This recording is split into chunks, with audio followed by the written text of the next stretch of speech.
On the warm evening of May 3, 2007, 3-year-old Madeleine McCann disappears from her bed in the picturesque coastal town of Praia da Luz, Portugal. Tonight, Madeleine's parents, Jerry and Kate, are still waiting desperately for news. Please, if you have Madeleine, let her come home to her mummy, daddy, brother and sister.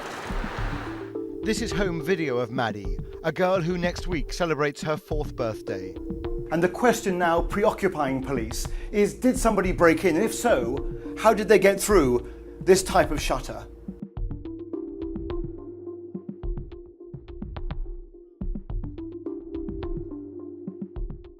The McCann family, on holiday from the UK, has enjoyed their vacation days in the resort town, exploring its quiet streets and relaxing by the beach.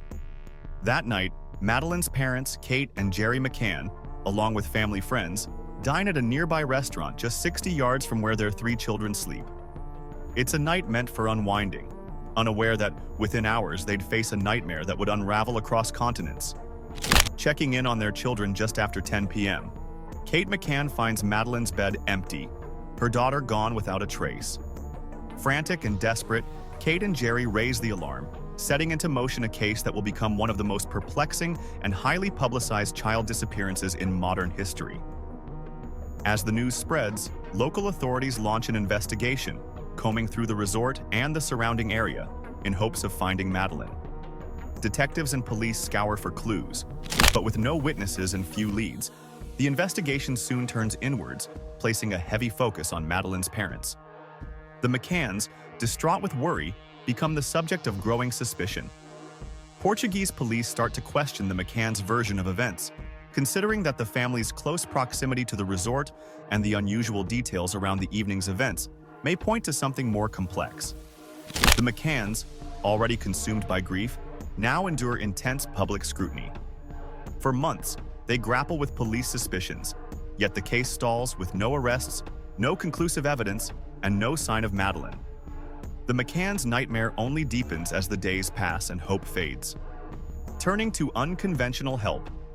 Determined to keep searching for answers, the McCanns look beyond traditional means, seeking any help they can find to locate their missing daughter. They turn to a retired South African police officer, Danny Krugel, who has made headlines for his supposed ability to find missing persons with a controversial, unproven invention he calls the matter orientation system. This device, he claims, can track a person using their atomic signature. With strands of Madeleine's hair from her hairbrush, Krugel's device pinpoints a 1-kilometer radius near the hotel where she was last seen. But despite his efforts, Krugel cannot narrow down the search, nor is there any movement detected in the area where he claims Madeleine's signal rests. His findings, cryptic and unsettling, are handed over to Portuguese authorities, who ultimately make little use of them. Frustrated and alarmed, Krugel also recommends cadaver dogs, which, tragically, do indicate traces of Madeleine's blood in the McCanns' rented car. This discovery brings renewed suspicion on Kate and Jerry, and for the better part of a year, they remain under investigation as potential suspects in their own daughter's disappearance. For Krugel, the case remains a haunting mystery, one he believes he may still help solve if ever called upon. As the months pass, more bizarre leads surface, drawing attention to a troubling pattern of suspicious behavior in Praia da Luz at the time of Madeleine's disappearance. Rumors circulate about men posing as charity collectors who had been seen around town in the days leading up to May 3rd. Witnesses recall these individuals knocking on doors, claiming to be gathering donations for an orphanage in a nearby village, yet no such orphanage exists.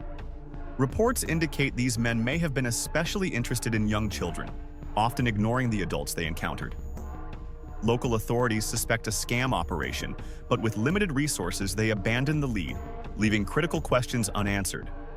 Could these mysterious men have been scouting for vulnerable children? With this angle uninvestigated, the McCanns' hopes for answers continue to dim as they encounter more closed doors than open leads.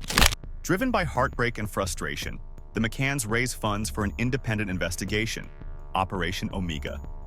They place their faith in Kevin Halligan, a British private investigator known for high-stakes negotiations and his extensive intelligence background. Halligan, presenting himself as an international security expert, assures the McCanns that no expense will be spared to find Madeleine. With $600,000 entrusted to him, Halligan's team takes a fresh look at the case, aiming to pick up where local authorities left off. Their most promising lead revolves around the suspected charity collectors who had sparked fear among the locals. The trail eventually brings them to the local Roma, or Gypsy, community, where the team identifies a man they nickname George. When one of the McCann's friends, Jane Tanner, is shown a photo of George, she becomes visibly shaken, convinced he is the same man she had seen carrying a child near the McCann's apartment the night Madeleine disappeared.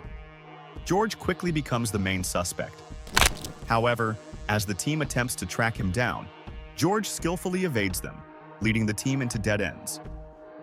3 months into the investigation, Operation Omega is poised for a potential breakthrough when an unexpected development devastates the McCann's faith in the investigation. Kevin Halligan, the man they trusted to lead the search for Madeleine, is revealed to be a con artist wanted for fraud. This revelation exposes the troubling truth behind Halligan's impressive credentials. Much of his professional history is fabricated, from his intelligence community connections to his supposed military background. Halligan's luxurious lifestyle, including a recent extravagant wedding in Washington, D.C., was all financed through deception, with the majority of the McCann's funds disappearing with Halligan. This scandal shatters their confidence, raising painful questions about the people they've trusted and the avenues they've pursued. Halligan's arrest and eventual prison sentence mark another heartbreaking setback in the McCann's search for answers. Despite the scandal, Tim Craig Harvey, an associate of Halligan, insists that some valuable work was done. He believes the lead with George and the Roma community was a credible path, potentially bringing them close to an answer.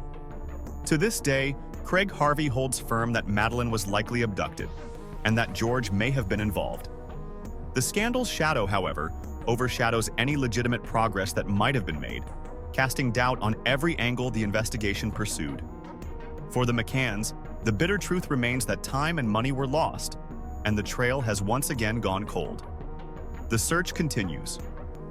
Years pass, but the McCanns' hope for finding Madeleine never falters. In Praia da Luz, memories of the case linger, a constant reminder of the tragedy that shocked the world. The McCanns have endured false accusations, betrayal, and public scrutiny, yet their determination to uncover the truth remains undaunted. As technology advances, they hold out hope that emerging forensic tools or improved surveillance methods could bring them closer to finding their daughter, or at least the closure they so desperately need.